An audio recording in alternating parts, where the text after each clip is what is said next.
जमशेदपुर पूर्वी के विधायक सरयू राय ने चंपई सोरेन सरकार पर निशाना साधते हुए कहा है कि पहले चंपई बाबू पूर्व की सरकार का श्वेत पत्र जारी करें, ताकि झारखंड की जनता ये जान सके कि पिछले सरकार ने क्या किया।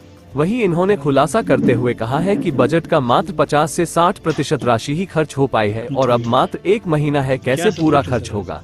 दूसरी तरफ इन्होंने 7 दिनों के बजट सत्र पर भी अपने प्रतिक्रिया दी। कहा कि 7 दिनों का बजट सत्र अब तक के इतिहास में सबसे छोटा बजट सत्र है।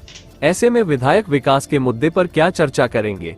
वहीं विधायक सरयू राय ने कांग्रेस पार्टी के बागी विधायकों की सराहना की। कहा कि विधायकों ने दागी मित्रों को हटाने की मांग की, हिम्मत करना बड़ी बात है, लेकिन एक बार फिर दागी मंत्रियों को मंत्री बना दिया गया, जो झारखंड के लिए दुर्भाग्य की बात है।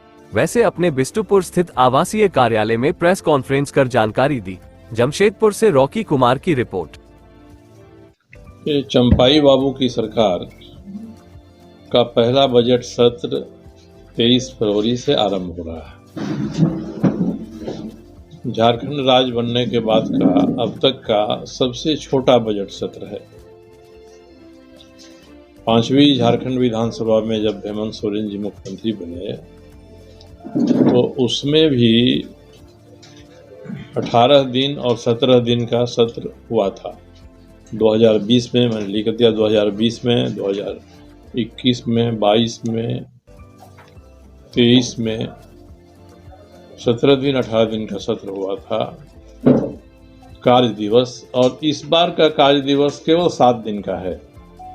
इसमें से एक दिन शोक प्रस्ताव में चला जाएगा, एक दिन तृतीय अनुपूरक बजट पेश होता है इस साल का, उसमें चला जाएगा।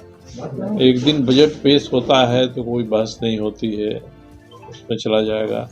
चौथे दिन दोपहर के बाद विधायकों का निजी संकल्प रहता है, उसमें चला जाएगा।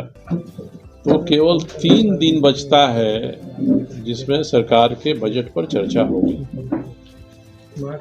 और 3 दिन चर्चा होगी मतलब कि जो अधिकांश हमारे विभाग हैं उनके बजट की मांग को गिलोटिन कर दिया जाएगा, फांसी पर चढ़ा दिया जाएगा। गिलोटिन शब्द है, उस पर कोई चर्चा ही नहीं होगी। तो ऐसा बजट सत्र बुलाने का क्या मतलब है। इसलिए मैंने मांग किया है चंपाई बाबू से कि जिस तरह से हेमंत सोरेन जी 2020 में मुख्यमंत्री बने तो पिछली सरकार के वित्तीय कार्यकलापों के बारे में उन्होंने एक श्वेत पत्र प्रकाशित किया था।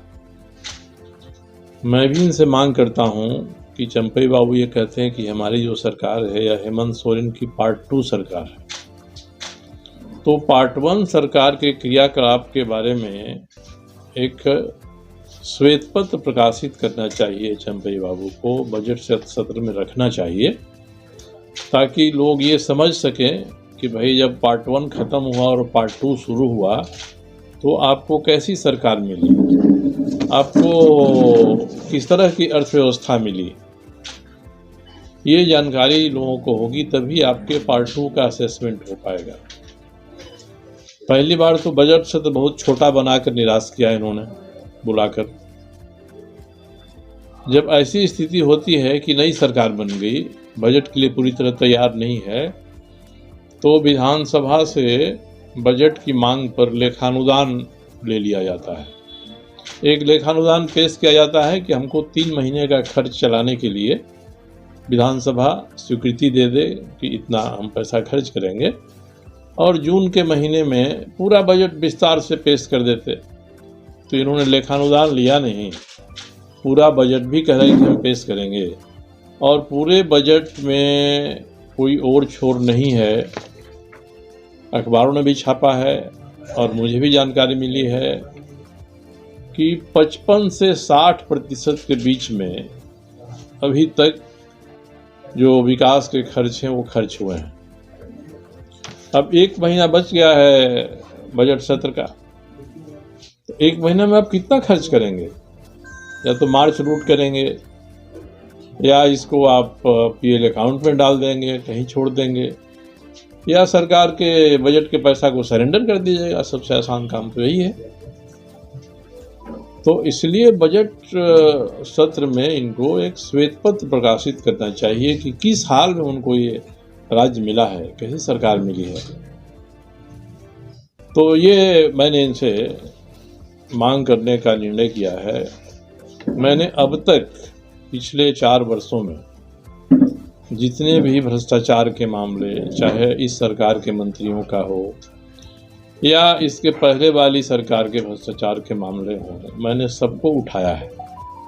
किसी का भी संतोषजनक उत्तर अब तक सरकार ने 4 साल में नहीं दिया है। बजट सत्र बड़ा रहता तो विस्तार से मैं उन मांगों को हर दिन जब बजट पेश होता किसी विभाग का, उसकी मांग पर उठाता मैं, तो इस अवसर से वंचित रहेगा आदमी। खुद हमारे विधानसभा के अध्यक्ष ने निर्देश दिया है कि मैंने जो मामले उठाए हैं स्वास्थ्य विभाग के या दूसरे विभागों के भ्रष्टाचार के, उन पर सरकार जवाब दे। सरकार ने कोई जवाब नहीं दिया है। जांच के लिए 3 लोगों की समिति बनी थी, वो समिति भी बदल गई, आज तक जांच नहीं हुआ। मेरे ऊपर मानहानि का मुकदमा हो गया इसी को लेकर के। मानहानि के मुकदमा को लोअर कोर्ट ने चाईबासा में जो MP MLA कोर्ट देखता है उसने खारिज कर दिया। तो उस पर अपील की गई उसके ऊपर वाले कोर्ट में। ऊपर वाले कोर्ट में जहाँ तक मुझे पता है कि 2 या 3 बार कोर्ट ने डेट दिया कि भाई आपने मानहानि का मुकदमा किया है तो आइए अपना स्टेटमेंट तो दर्ज कराइए कोर्ट के सामने। आज तक फुर्सत नहीं मिली है कोर्ट के सामने, तो फिर आप मुकदमा ही क्यों करने जाते हैं। रांची में 3 मुकदमे मेरे ऊपर हुए हैं। DSP ने लिख कर दे दिया अपने रिपोर्ट में कि कोई मुकदमा नहीं बनता है।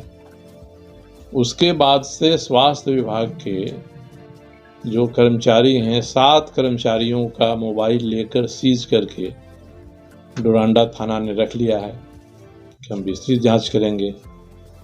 जबकि DSP ने कहा है कि किसी के भी किसी मोबाइल से मेरे किसी मोबाइल पर कोई बातचीत नहीं हुई।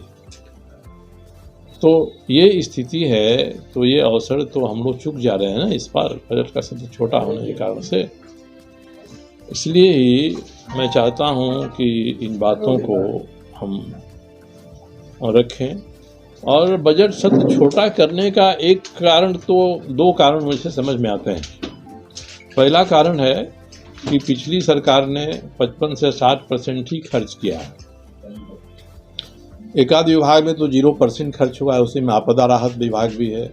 इतने किसानों के बकाए हैं, बाढ़ का सुखाड़ का मामला आया है, ओलावृष्टि का मामला आया है। तो जो मंत्री आपदा विभाग के हैं उन्होंने 0% खर्च किया है। केवल शराब विभाग है जिसने 120% खर्च।